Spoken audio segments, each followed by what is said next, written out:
La recompensa era de $2 millones, viva o muerta. La llamaban fantasma porque nadie había visto su rostro y había vivido para contarlo. Pero cuando 3 generales enemigos pusieron precio a la cabeza de Valeria Scott, cometieron un error fatal. Le dieron su ubicación exacta.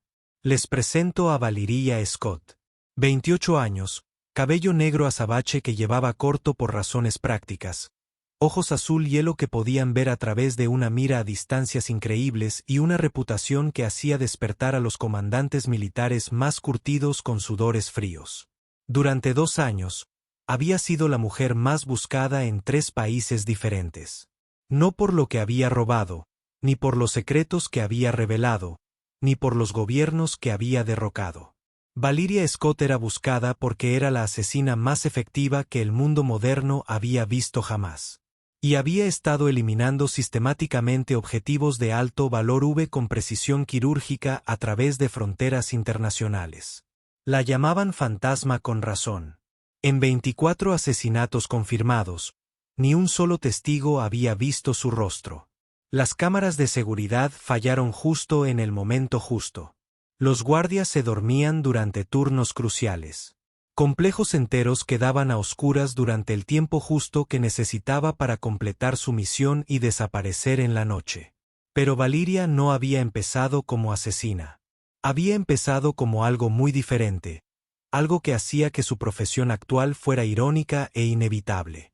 5 años antes, era la capitana Valeria Scott, de las Fuerzas Especiales del Ejército de los Estados Unidos, francotiradora condecorada con más derribos confirmados a larga distancia que cualquier soldado en activo en la historia militar. Había servido 3 misiones en territorios hostiles, obtenido 2 estrellas de plata y una de bronce, y estaba a punto de ascender a mayor cuando todo cambió. La misión que puso fin a su carrera militar se suponía que sería rutinaria: eliminar a un objetivo de alto valor que coordinaba ataques contra las fuerzas estadounidenses. La información era sólida, el objetivo confirmado, la misión autorizada al más alto nivel. Valeria había disparado desde 1247 metros con viento cruzado, haciendo que la bala atravesara una ventana apenas más ancha que sus hombros. Ejecución perfecta, precisión de manual. Misión cumplida. Excepto que el objetivo no había sido un combatiente enemigo. Era un agente de inteligencia estadounidense encubierto, trabajando para infiltrarse en la misma organización que le habían ordenado desmantelar. La información que la había enviado a la misión había sido falsificada deliberadamente por alguien que quería eliminarla sin la intervención oficial estadounidense. Cuando se supo la verdad, Valeria se encontró ante una disyuntiva: aceptar la responsabilidad del error, aceptar una baja deshonrosa y desaparecer discretamente, o enfrentarse a un tribunal militar y posiblemente décadas de prisión militar por matar a un agente estadounidense. Eligió una tercera opción. Desapareció, pero no discretamente. En 6 meses, 3 de los oficiales que habían participado en la falsificación de la información que la envió a esa misión fatal fueron encontrados muertos. Cada uno fue eliminado con un solo disparo preciso desde distancias imposibles. Cada escena del crimen estaba limpia, profesional y completamente imposible de rastrear. El mensaje era claro. Valeria Scott ya no estaba sujeta al protocolo militar, las reglas de enfrentamiento ni la autorización oficial. Ahora operaba según su propio código, y ese código tenía una sola regla: la traición tiene consecuencias. ¿Alguna vez te han traicionado tan completamente que te cambió la esencia?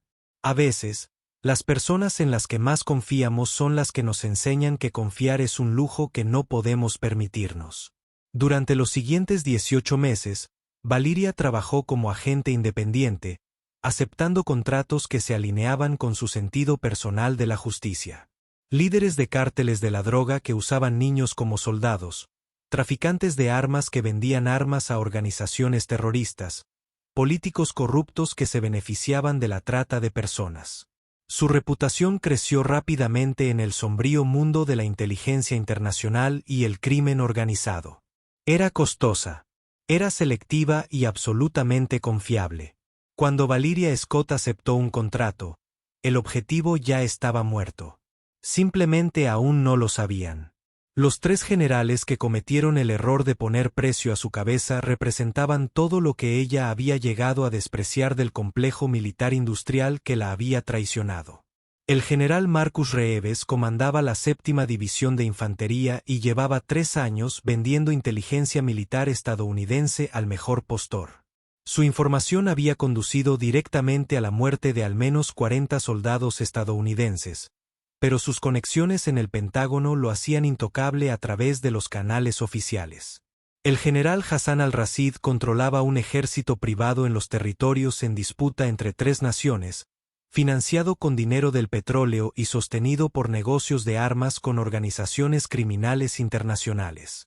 Había sido responsable de operaciones de limpieza étnica que habían desplazado a más de 100.000 civiles. Pero su importancia estratégica para la estabilidad regional lo protegía políticamente. El general Víctor Petro dirigía una red de compañías mercenarias que operaban en toda Europa del Este, prestando servicios militares a quien pagara el precio más alto.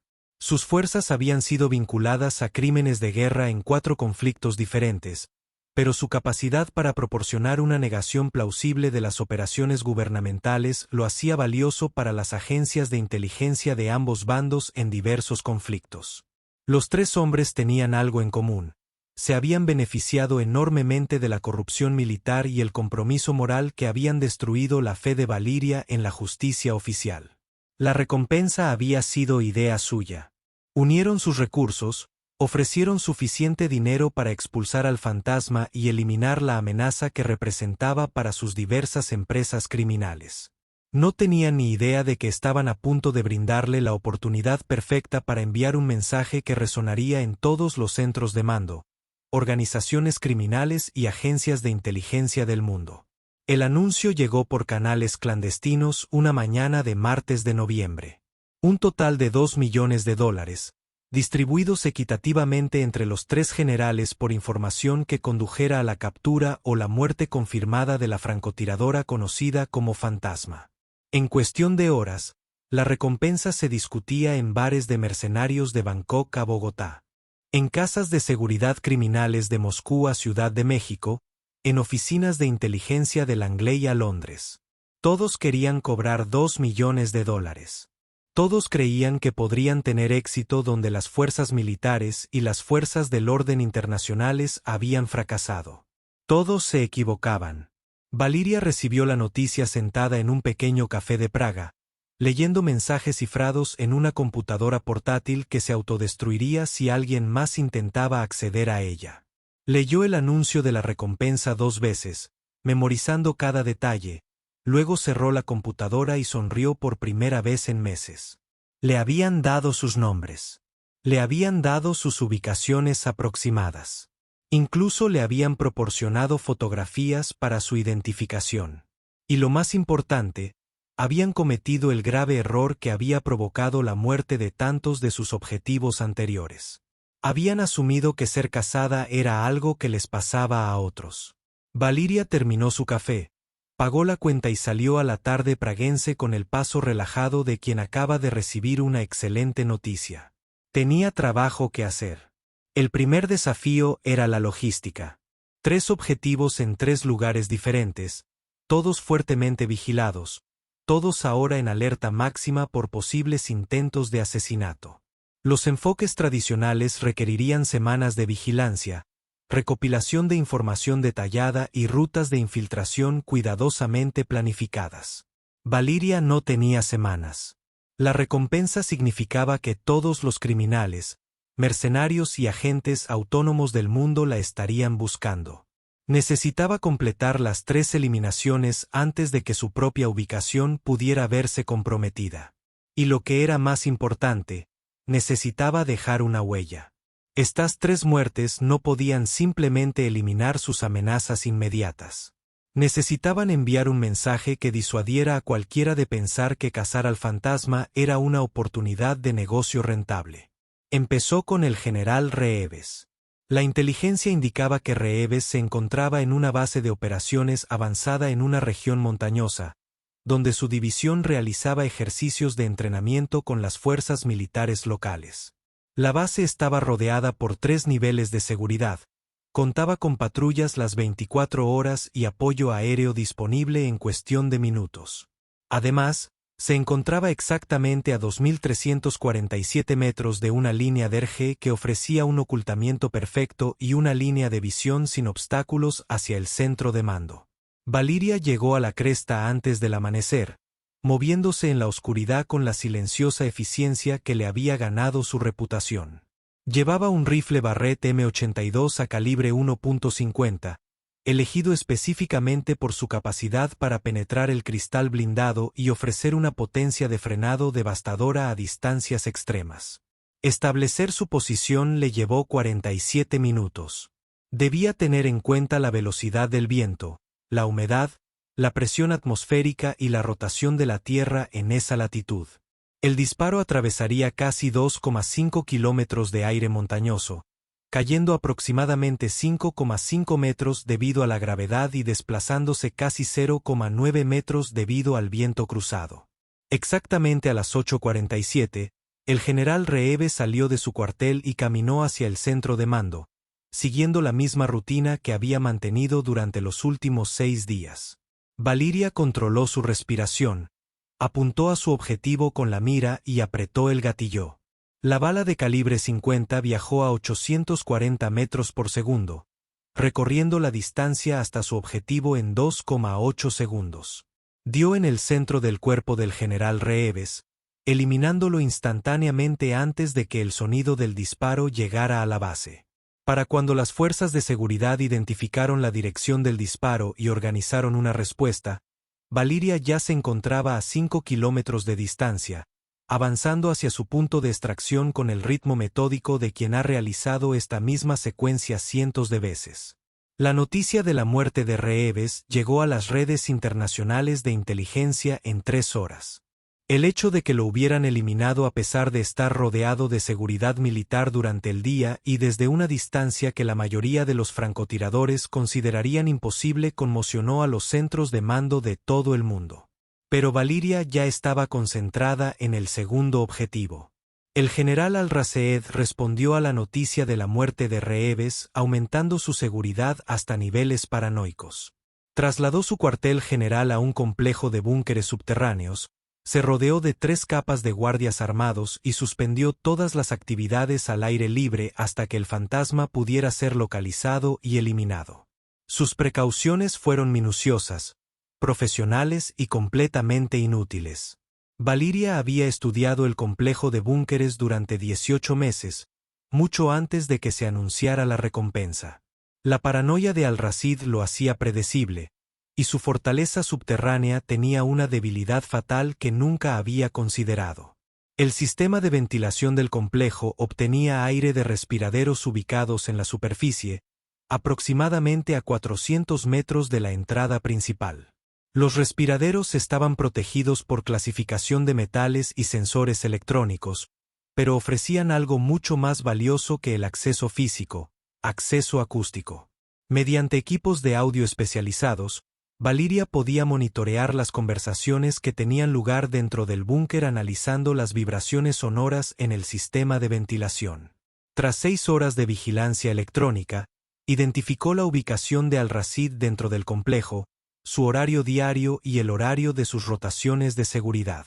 Más importante aún, descubrió que Al-Raseed mantenía una comunicación privada con sus contactos criminales mediante un teléfono satelital que le obligaba a desplazarse a un punto específico dentro del búnker donde la recepción de la señal era óptima. Realizaba estas llamadas todos los días exactamente a las 14:30, siguiendo una rutina que no había variado en las 3 semanas transcurridas desde la muerte de Reeves. El lugar donde Al-Raseed realizaba sus llamadas estaba justo debajo de un conducto de ventilación que conectaba con la superficie mediante una serie de tubos de hormigón y conductos metálicos. Valiria dedicó 2 días a calcular la trayectoria precisa necesaria para lanzar un artefacto explosivo a través del sistema de ventilación hasta la ubicación exacta de Al-Raseed. El artefacto tendría que realizar 4 giros de 90 grados, descender verticalmente aproximadamente 12 metros y detonar en un radio de 3 FFT de su objetivo. Eligió una pequeña pero potente carga explosiva, sincronizada con precisión y detonada a distancia, diseñada para causar el máximo daño en un espacio confinado y minimizar las bajas colaterales. Al tercer día, exactamente a las 14:28 horas, Valiria dejó caer el dispositivo en el conducto de ventilación desde su posición en la superficie. Había calculado su tiempo de caída, trayectoria y momento de detonación con una precisión de segundos. A las 14:30 horas y 15 segundos, el general Al-Raseed respondió a su teléfono satelital como todos los días. A las 14:30 horas y 23 segundos, el dispositivo explosivo detonó justo encima de su posición. La explosión se contuvo dentro del búnker, pero los sensores sísmicos ubicados alrededor del complejo registraron la explosión de inmediato. Para cuando las fuerzas de seguridad llegaron a la ubicación de Al-Raseed, solo encontraron escombros y los restos de un hombre que creía que los búnkeres subterráneos eran más seguros que el aire libre. Valiria ya estaba a 200 kilómetros de distancia, viajando hacia su objetivo final cuando la noticia del segundo asesinato llegó a los medios internacionales. 2 generales muertos en 5 días. Ambos fueron eliminados a pesar de las máximas precauciones de seguridad. Ambos fueron asesinados mediante métodos que demostraban un profundo conocimiento de sus ubicaciones y rutinas. El mensaje se estaba aclarando. El fantasma no huía de la recompensa. La estaba usando como objetivo.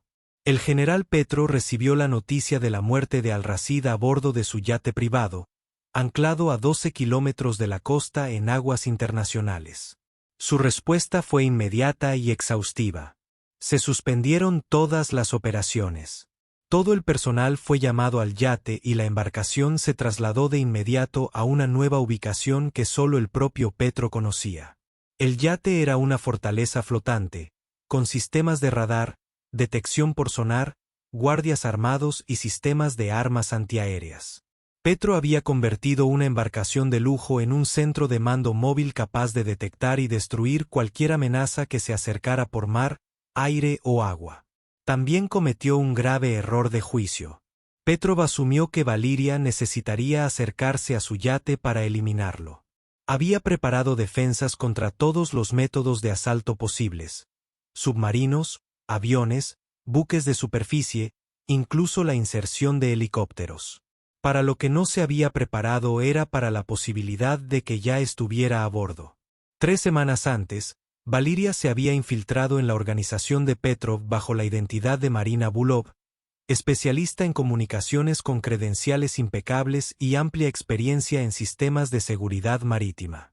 Su identidad encubierta se había desarrollado durante meses, con historial laboral, referencias personales y certificaciones técnicas que satisfarían incluso a las investigaciones de antecedentes más paranoicas. La paranoia de Petro la había favorecido. Cuando llamó a todo el personal al yate, solicitó específicamente que Marina Bulkov fuera asignada a la gestión de la seguridad de las comunicaciones durante el confinamiento. Valiria había pasado 21 días conviviendo y trabajando junto a su objetivo, gestionando sus comunicaciones, monitoreando sus sistemas de seguridad y ganándose su confianza gracias a su competencia profesional y lealtad personal. Conocía sus rutinas, sus protocolos de seguridad, sus hábitos personales y la distribución exacta de sus aposentos privados. Y lo que es más importante, tenía acceso a toda la infraestructura electrónica del yate. En la mañana del 6º día después de la muerte de Al-Raseed, el general Petrov se despertó exactamente a las 6:30, como todos los días durante las últimas 3 semanas. Realizó su rutina matutina de ejercicios, revisó los informes de seguridad de la noche anterior y se preparó para su informe diario con los jefes de departamento. A las 8:47, entró en su estudio privado para revisar las comunicaciones cifradas de sus diversas empresas criminales en todo el mundo.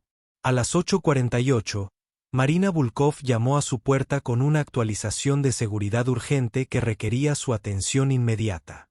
A las 8:49, Valiria Scott reveló su verdadera identidad al hombre que había contribuido a poner precio a su cabeza. General Petro, dijo, cerrando la puerta tras ella y sacando una pistola con silenciador con la fluidez de quien ha realizado esta acción innumerables veces. Me llamo Valeria Scott. Creo que me ha estado buscando. La mano de Petro se dirigió al botón de alarma de su escritorio, pero se detuvo al darse cuenta de que la mujer que tenía delante había estado controlando sus sistemas de comunicación durante 3 semanas. El fantasma, dijo con voz firme a pesar de las circunstancias. Debería haberlo sabido. Pusiste precio a mi cabeza, respondió Valeria, apuntando su arma al centro de su cuerpo con precisión inquebrantable. Me hiciste famosa. Publicitaste mi ubicación a todos los criminales y mercenarios del mundo. Eran solo negocios, dijo Petro. Estabas matando a demasiados de nuestros socios. Malo para los márgenes de beneficio de todos. Entiendo de negocios, dijo Valeria. Estoy a punto de cerrar una transacción que llevo 3 semanas preparándose. ¿Cuánto tiempo llevas a bordo de mi yate? Desde antes de que pusieras precio a mi cabeza, respondió, me contrataste para protegerte de mí. Pensé que apreciarías la ironía. ¿Alguna vez te has dado cuenta de que la persona en la que más confiabas era la última en la que debías haber confiado? A veces nuestros mayores enemigos son aquellos a quienes invitamos a nuestro círculo íntimo. Petrov estudió su rostro, reconociendo la fría profesionalidad que la había convertido en leyenda. Si vas a matarme, al menos dime por qué. ¿Qué convirtió a un soldado estadounidense en un asesino internacional? Traición, dijo Valeria simplemente. Lo mismo que está a punto de hacer que te maten. Traicionaste el código que dice que hay límites que no se deben cruzar. Estoy haciendo cumplir ese código. Hay 12 hombres armados en este yate, dijo Petrov. Aunque me maten, no saldrán vivos de este barco. General, dijo Valeria, mirando su reloj. En aproximadamente 30 segundos, su yate sufrirá una falla catastrófica en el motor. Todos los sistemas de comunicación se desconectarán simultáneamente. Su equipo de seguridad responderá a múltiples alertas de emergencia en todo el barco. Como si fuera la Q, las alarmas comenzaron a sonar por todo el navío. La luz roja de emergencia reemplazó la iluminación normal. Los motores del yate se apagaron repentinamente, dejando la enorme embarcación a la deriva en aguas internacionales. Marina Volkov era una excelente especialista en comunicación, continuó Valeria con tono conversacional, su arma inquebrantable. Tenía acceso total a todos sus sistemas electrónicos. Llevaba 3 semanas realizando modificaciones. Petrov podía oír a su equipo de seguridad gritando órdenes, corriendo por los pasillos, respondiendo a las emergencias que los alejaban de su ubicación. El yate que había sido su fortaleza se había convertido de repente en su tumba. ¿Alguna última palabra, general?, preguntó Valeria. Solo una pregunta, respondió Petro. ¿Qué pasa después de esto? Nos han eliminado a los 3. ¿Qué le depara el futuro al fantasma? Valeria lo consideró por un momento. Le envío un mensaje a cualquiera que piense que casarme es una oportunidad de negocio rentable. La pistola silenciada apenas si susurró al apretar el gatillo. El cuerpo del general Petrov fue descubierto 6 horas después, cuando su equipo de seguridad finalmente logró restablecer las comunicaciones y anular las cerraduras electrónicas que sellaban su estudio. Para entonces, Marina Volkov había desaparecido por completo, como si nunca hubiera existido. Las cámaras de seguridad del yate fallaron durante el mismo periodo en que Petrov fue asesinado. Los sistemas de emergencia que distrajeron a sus guardias fueron activados por un sofisticado malware que se borró a sí mismo después de la ejecución. Incluso las pruebas de ADN de las habitaciones personales de Marina fueron contaminadas por un agente químico que imposibilitó el análisis forense. El fantasma había hecho honor a su reputación una vez más. La noticia del tercer asesinato llegó a los medios internacionales en 12 horas. 3 generales, 3 métodos diferentes, 3 ejecuciones perfectas que eliminaron a todo el comité de recompensas en menos de 2 semanas. El mensaje era inconfundible. Ponerle precio a La cabeza de Ghost era una sentencia de muerte, no una oportunidad de negocio. Pero Valiria no había terminado. 48 horas después de la muerte de Petrov, aparecieron mensajes cifrados en bases de datos de inteligencia, redes criminales y canales de comunicación mercenarios de todo el mundo. Los mensajes eran idénticos, breves y estaban firmados con una simple firma. Ghost, la recompensa ha sido cobrada. $2 millones pagados en su totalidad. 3 objetivos eliminados según lo contratado. No serán necesarios más cobros.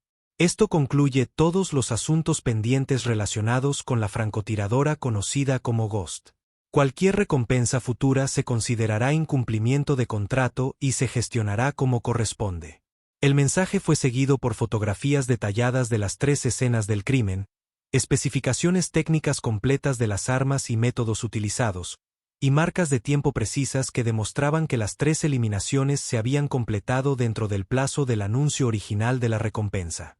Era un recibo, un comprobante de pago, una conclusión profesional de una transacción comercial.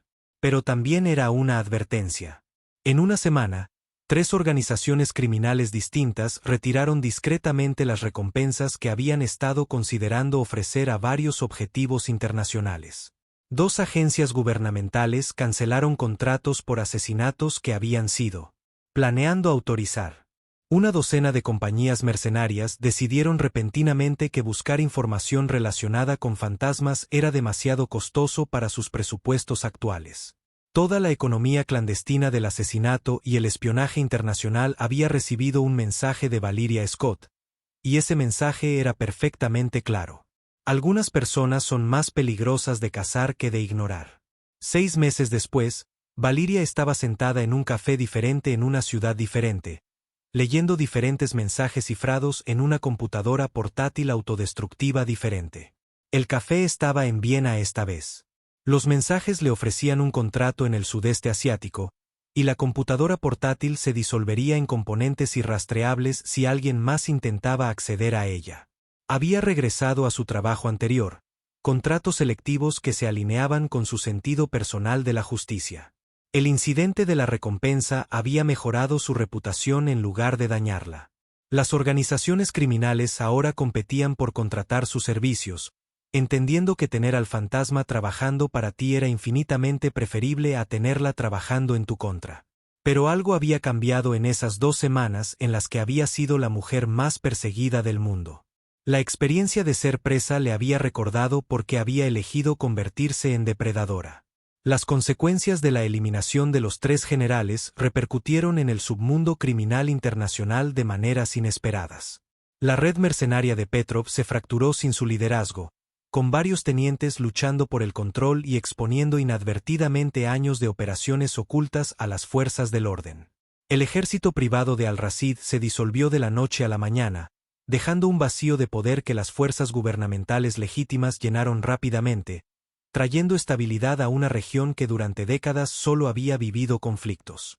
Y lo más significativo es que las redes de inteligencia que el general Reeves había corrompido finalmente estaban siendo investigadas y desmanteladas. Sin su protección, habían surgido denunciantes dentro del propio Pentágono, proporcionando evidencia de la traición sistemática que había costado tantas vidas estadounidenses. La investigación estaba en curso, clasificada y exhaustiva, el tipo de justicia que Valiria nunca esperó ver a través de los canales oficiales. Había comenzado como un instrumento de venganza personal, pero de alguna manera sus acciones habían desencadenado un cambio sistémico legítimo. Los 3 hombres que había eliminado no solo habían sido eliminados como amenazas individuales. Sus muertes habían expuesto y desmantelado redes enteras de corrupción, que había operado con impunidad durante años. Fue una lección sobre consecuencias imprevistas que la hizo reconsiderar el impacto general de su trabajo. El contrato del sudeste asiático que estaba revisando involucraba una red de tráfico de personas que operaba en 5 países, trasladando a niños secuestrados a través de una red de funcionarios corruptos y organizaciones criminales. El objetivo era Chen Wei-min, un empresario que utilizaba compañías navieras legítimas para transportar carga humana junto con mercancías convencionales. La inteligencia indicaba que la red de Chen había procesado a más de 800 niños en los últimos 2 años, vendiéndolos a compradores en todo el sudeste asiático y más allá. Las fuerzas del orden locales habían estado investigando durante meses, pero las conexiones de Chen con altos funcionarios del gobierno lo habían vuelto prácticamente intocable a través de los canales legales. El contrato ofrecía $500,000 por la eliminación de Chen, financiados por una coalición de organizaciones internacionales de derechos humanos que habían desviado sus recursos para contratar a alguien capaz de impartir justicia cuando los sistemas oficiales habían fallado. Al leer el detallado informe de inteligencia, Valiria reconoció patrones que le recordaban su propia historia: corrupción que protegía la actividad criminal, canales oficiales comprometidos por intereses financieros, justicia retrasada indefinidamente por consideraciones políticas. Pero esta vez, no solo estaba eliminando a un enemigo personal. Se le pedía que detuviera a alguien cuya existencia continua significaba el sufrimiento constante de cientos de niños inocentes. La decisión era simple. Había que detener a algunas personas, no porque fueran malvadas, sino porque representaban un peligro para quienes las rodeaban. Los tres generales habían representado un tipo específico de corrupción, la que se lucraba con el sufrimiento, que trataba las vidas humanas como recursos prescindibles que operaban sin rendir cuentas ni consecuencias. Eliminarlos no solo había eliminado las amenazas inmediatas a su propia supervivencia. Había eliminado las amenazas a innumerables personas que nunca sabrían que habían sido protegidas por alguien que nunca conocerían. Chen Weimin representaba el mismo tipo de amenaza, la misma bancarrota moral, la misma explotación sistemática de los vulnerables. La única diferencia era que esta vez Valiria no actuaba por motivación personal. Actuaba por obligación profesional hacia una causa más grande que ella misma. Valiria cerró el portátil, terminó su café y salió a la tarde vienesa. Había decidido aceptar el contrato del sudeste asiático. La inteligencia indicaba que el objetivo estaba involucrado en operaciones de tráfico de personas especializadas en el secuestro de niños. Mientras caminaba por las antiguas calles de Viena, pasando por edificios que habían presenciado siglos de agitación política y transformación social, Valiria reflexionó sobre cómo había evolucionado su propia transformación. Había comenzado como una soldado traicionada que buscaba justicia personal.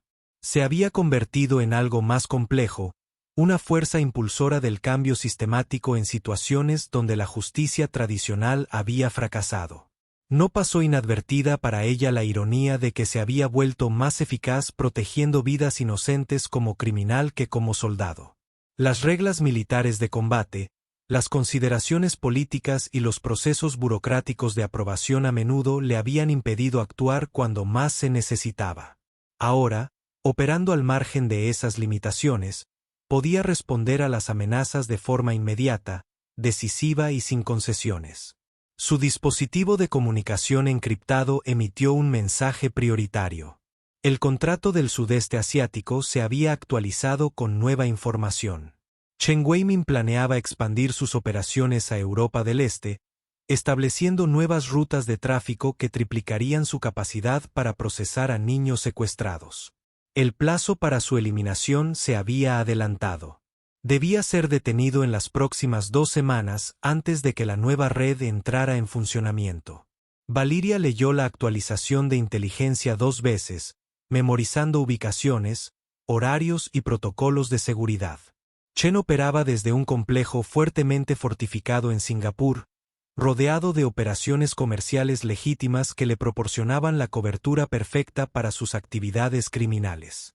Acercarse a él requeriría el mismo tipo de infiltración a largo plazo que había usado contra Petro, pero el plazo acelerado implicaba que tendría que asumir mayores riesgos.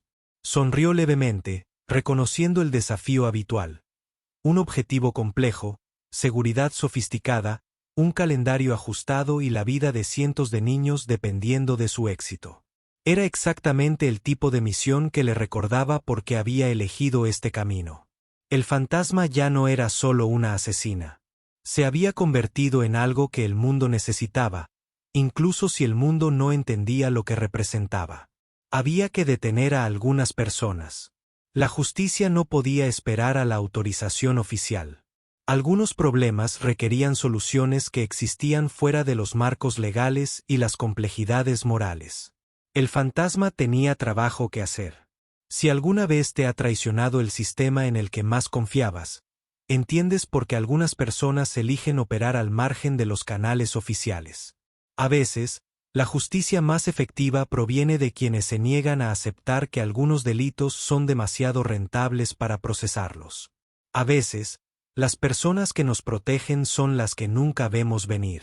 A veces, el fantasma en la máquina es justo lo que la máquina necesita, y a veces la persona más peligrosa de la habitación es la que no tiene nada que perder y todo que proteger. La recompensa por la cabeza de Valeria Scott tenía como objetivo sacarla de su escondite. En cambio, le recordó al mundo porque algunas personas son más valiosas como aliados que como enemigos, porque es mejor no tocar algunas habilidades y porque poner precio a la cabeza de un fantasma es el último error que cometerás. El fantasma había vuelto al trabajo, y el mundo estaba más seguro gracias a él, lo supieran o no. Gracias por ver el video. Si te gusta este video, puedes suscribirte para ver más historias increíbles como esta.